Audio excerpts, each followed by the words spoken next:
Memorial that was dedicated and opened to the public on September 10, 2011. You can explore the story of Flight 93 through interpretive panels in the arrival court, through additional cell phone tour stops, by reading the park brochure, or by talking with park rangers and volunteer ambassadors. Welcome to Flight 93 National Memorial. From your current location, it is a 2.5-mile drive down the approach road to the Visitor Center complex, and then another 1 mile along the ring road to the Memorial Plaza at the crash site. This land you will travel through has been transformed several times. Settlers arrived in this area in the late 1700s. For a century and a half, much of the area was wooded, with cultivated fields and pastures surrounding a few scattered farmhouses and barns. Beginning in the 1950s, mining reshaped the landscape. Huge machines scraped away layers of soil and rock to reveal long, black seams of coal. A deep mine was bored under what is now the northern portion of the memorial. Enormous trucks traveled this road, hauling away coal to steel mills and power plants. By the mid-1990s, the surface mining was finished, though deep mining continued until 2002. Now this land is undergoing reclamation. As you travel through the memorial, remnants of the mining process are still visible in the form of treatment ponds, trace roads, and altered land contours. A long-term reforestation effort is also currently underway.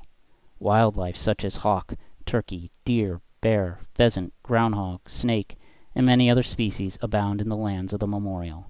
Please be aware of wildlife as you travel along the park roads. September 11, 2001. The distant Laurel Mountains are outlined against a cloudless blue sky.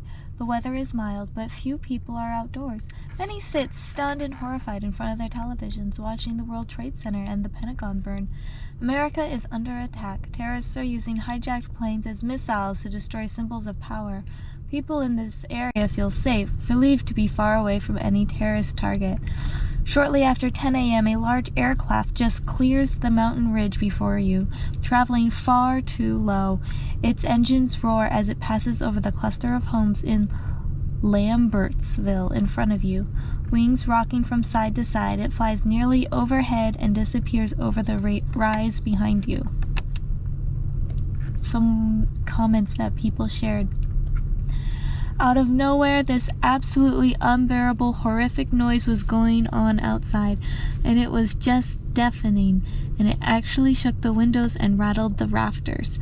I looked out the window and absolutely could not believe my eyes, but in front of me with the noise was the back end of this incredible airplane with jet engines, and it absolutely filled the entire window as it buzzed by me.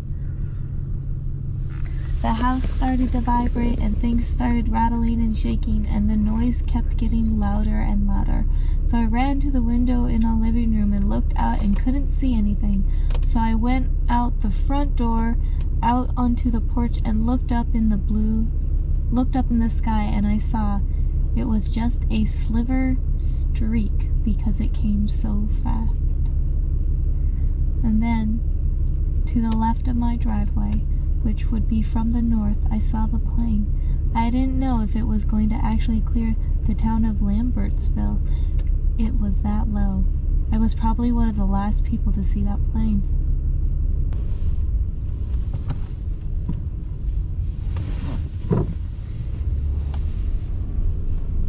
Look, there's just houses right down there at the bottom of the ridge.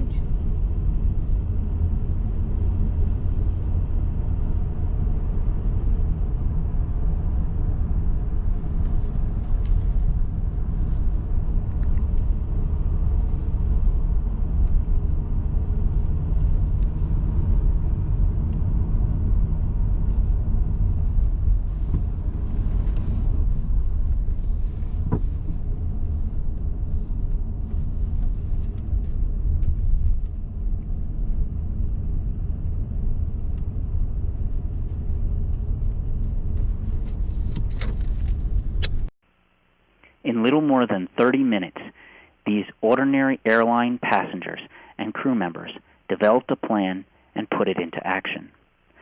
During the cockpit takeover, terrorists murdered a flight attendant and 1 passenger seated in first class, and incapacitated the pilot and the co-pilot.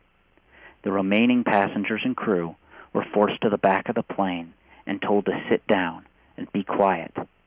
The passengers and crew began calling their families, friends, and authorities to report the hijacking.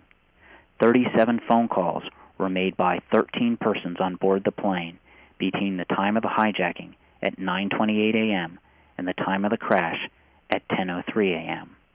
All of the calls, except for the final 2, which were placed at 9:58 a.m., were made from airphones mounted on the backs of the seats in the rear of the plane. Airphone records revealed the name of the caller, the number they called, the time and the duration of the call, and the row from which the call was placed. The 2 calls made near the end of the flight were placed from personal cell phones. Several of the phone calls were recorded on answering machines when no one could be reached.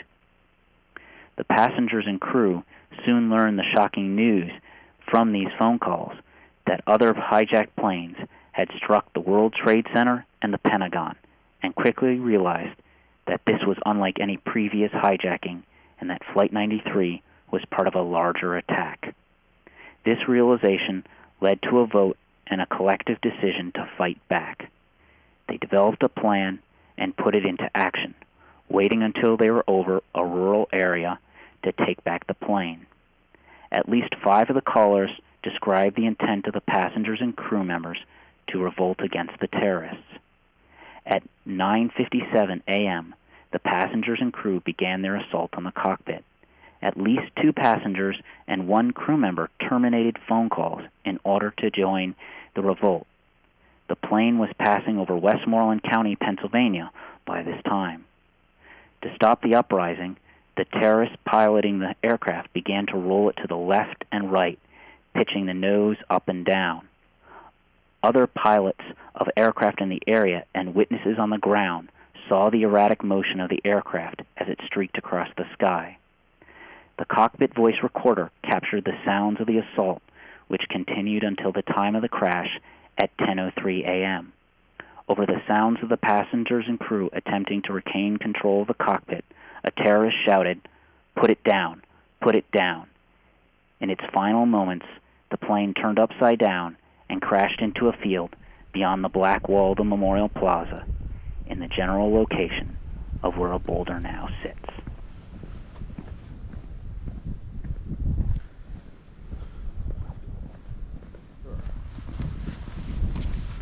For a little while.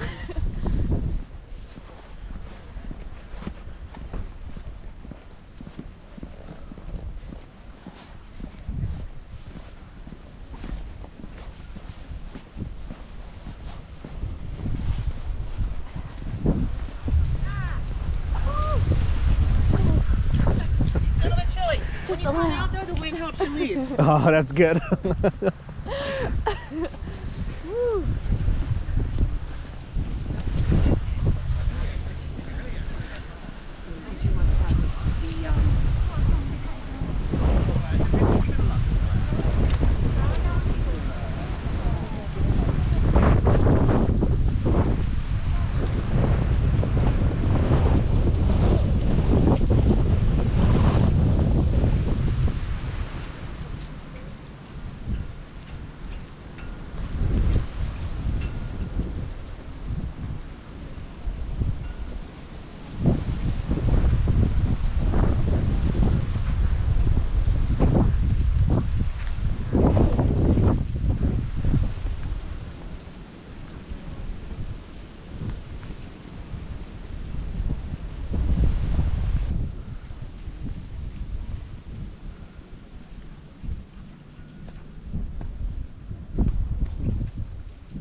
like a warm up?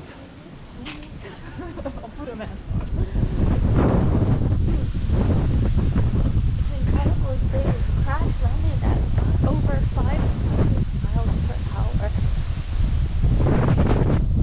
And when they landed, the fuel in the plane got caught on fire and there was a big black pillar of smoke. Philip, the air hurts my face. This hasn't happened since Michigan. Uh-huh. Ooh. This is Laurel Highlands for you. Okay, maybe we will get property out here. No. Oh, man.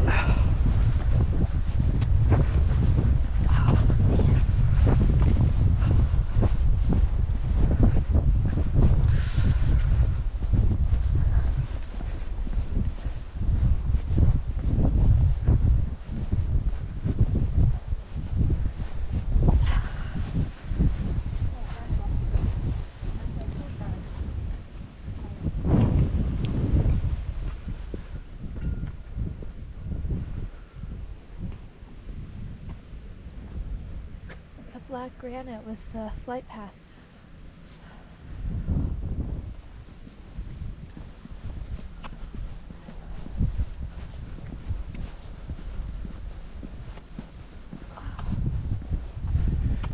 So this is the flight path. I'm glad I brought gloves. So sorry you didn't bring yours. Next time we go to PA, we double check, okay? Uh-huh.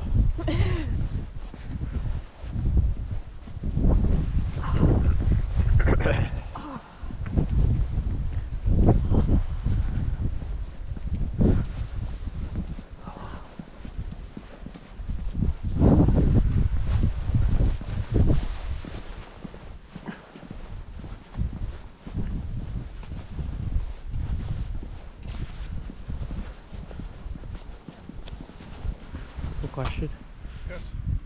Is the crash site here, or is that by where the bridge is? Crash site is there. Oh, it's over there. See where the boulder is? Uh-huh. It's where it made impact. Okay. The wall's on the flight path? Oh, I thought this gray thing was the flight path. No. No, okay. The boulder is on the southern edge of where the crater was. This whole field, all the way down to the shelter, Uh-huh. is the debris field. Got it. And you Okay. get your main impact site where the boulder is. That's why the shelter is where it is. So when you walk through from the other side, you're in the crash site area. In the walkway that you can walk down, there's a couple of bends. It follows the outside perimeter of the crash site. That's all the field's roped off. Got it. And so, what we're seeing there, that wall and this wall is the flight path. Yes, this is the flight path. That's the visitor center up there. Uh-huh. The black platform up there, that's Uh-huh. the flight path overlook. Okay. Beyond that, where the break is and all, is the flight path walkway. Got it. Thank you. You're welcome. Appreciate it.